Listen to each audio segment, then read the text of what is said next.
আমি পড়াশোনা করছি, জব করছি, আবার ফ্রিল্যান্সিংও করছি। কিন্তু কোনোটাতে আমি 100% ফোকাস দিতে পারতেছি না। দিন শেষে কি আপনার এমনটাই মনে হয়? বা এমনটা কি মনে হয় একটা কাজ করতে গিয়ে অন্য একটা কাজের আপনি ডেডলাইন মিস করে যাচ্ছি? এটা কিন্তু খুব স্বাভাবিক একটা ব্যাপার। আমাদের সমাজ আসলে আমাদেরকে শিখিয়েছে মাল্টিটাস্কিং করতে। কিন্তু নিউরোসায়েন্স বলে যে মানুষের ব্রেন কখনো একসাথে অনেকগুলো কাজ করতে পারে না। কিন্তু আপনি যখন ভাবছেন যে আপনি হয়তোবা মাল্টিটাস্কিং করতেছেন, কিন্তু আসলে আপনি মাল্টিটাস্কিং না, বরঞ্চ আপনার ব্রেনের এনার্জি নষ্ট করতেছেন। আজকে আমি আপনাদেরকে এমন কিছু ৩ টা প্র্যাকটিক্যাল স্ট্র্যাটেজি শিখাবো, যেটা ব্যবহার করে আপনি কোনো কিছু স্যাক্রিফাইস না করে আপনি অনেকগুলো কাজ ব্যালেন্স করে করতে পারবেন। তাহলে চলেন শুরু করা যাক। আমাদের সবথেকে বড় ভুল হলো আমরা একই সময়ে অ্যাসাইনমেন্ট করি, আবার ওপাশে ক্লায়েন্টের মেসেজে রিপ্লাই দিয়ে থাকি। একেই বলে হচ্ছে টাস্ক সুইচিং। এতে প্রতিবার যখন আপনি এক কাজ থেকে অন্য কাজে যান, তখন আপনার ব্রেনটাকে সেটাকে রিকভার করতে ১০ থেকে ১৫ মিনিট পর্যন্ত সময় লাগে। ফলে দিন শেষে আপনার যেটা মনে হয় সেটা হলো আপনি অনেক খাটাখাটি করলেন। কিন্তু আউটপুট 0। ১ম সমাধানটা হচ্ছে টাইম ব্লকিং করা। অর্থাৎ আপনি টু ডু লিস্ট ব্যবহার না করে ক্যালেন্ডার ব্যবহার করতে পারেন। দিনের ২৪ ঘন্টাকে আপনি এলোমেলো না রেখে ব্লকিং সিস্টেমে ভাগ করে নিতে পারেন। যেমন ধরুন সকাল ৮টা থেকে ১০টা পর্যন্ত আপনি পড়াশোনা নিয়ে ব্যস্ত থাকলেন।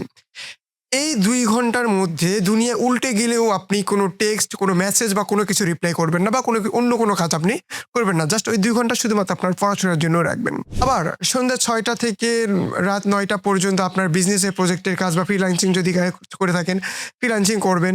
যে ধরনের কাজগুলো আপনি করেন, সে কাজটা আপনি করতে পারেন। যখন আপনি এই ধরনের নির্দিষ্ট ব্লকের মধ্যে থাকবেন, তখন আপনার ব্রেন ধরে নেবে যে এখন আমার অন্য কিছু ভাবারও দরকার নেই। সলিউশন নাম্বার 2 হচ্ছে এনার্জি ম্যানেজমেন্ট। টাইম ম্যানেজমেন্টের মতো গুরুত্বপূর্ণ হলো এনার্জি ম্যানেজমেন্ট।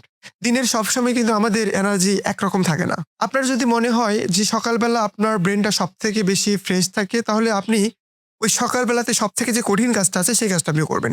সেটা ভিডিও বানানো প্রজেক্ট হতে পারে, ভিডিও এডিটিং হতে পারে, পড়াশোনা হতে পারে। যেকোনো কিছু যেটা আপনার সবথেকে কঠিন মনে হয় সেটা আপনি ১ম এ করবেন।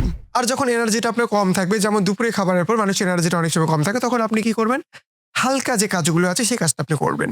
যেমন ধরেন মোবাইলে রিপ্লাই দেওয়া, ক্লায়েন্টের রিপ্লাই দেওয়া, অথবা কিছু ইনভয়েস তৈরি করা। মানে আপনার এনার্জির সাথে আপনার যে কাজের টাইমিংটা আছে সেটা ম্যাচ করতে হবে, এক কথায় শেষ। এই ম্যাচ করা শিখতে পারলেই আপনার অনেক কাজ ইজি হয়ে যাবে। সলিউশন নাম্বার ৩, সেটা হচ্ছে না বলার ক্ষমতা। The power of saying no. আপনি যখন একসাথে ক্যারিয়ার এবং স্টাডি দুটোই মেইনটেইন করছেন, তখন আপনাকে একটা জিনিস মাথায় রাখতে হবে যে সবসময় আপনি সামাজিক কাজে অংশ নিতে পারবেন না। যেমন বন্ধুদের আড্ডা, উইকেন্ডে ঘোরাঘুরি, নেটফ্লিক্স, ইউটিউব, এই বিষয়গুলোকে সবসময় আপনাকে না বলতে হবে। তবে আবার এই না বলাটা চিরকাল না, এটা সাময়িক সময়ের জন্য। আপনার জীবনের ক্রুশিয়াল ফেজটাতে নিজের পজিশনটাকে ধরে রাখার জন্য, বা নিজের এনার্জিটাকে ধরে রাখার জন্য, বা নিজের প্রতি ফোকাস করার জন্য আপনাকে এই কাজটা করতে হবে। মোরাল অফ দ্য কথা হচ্ছে সবকিছু একসাথে সামলানো সহজ না বা সম্ভব না। তবে অসম্ভব না। সফল মানুষরা কিন্তু সুপার হিউম্যান না। তারা শুধু জানে কিভাবে নিজের বাউন্ডারি সেট করতে হয়। টাইম ব্লকিং আজ থেকে শুরু করুন, এবং নিজের এনার্জিকে এখন থেকেই সেভ করতে শুরু করুন, এবং নিজের এনার্জিকে সম্মান করতে শিখুন। আপনি কি এই মুহূর্তে পড়াশোনার পাশাপাশি কোনো জব বা ব্যবসা সামলাচ্ছেন? বা এখানে আপনার সবথেকে বড় চ্যালেঞ্জটা কোনটা হচ্ছে সেটা আপনি আমাকে কমেন্টে জানান।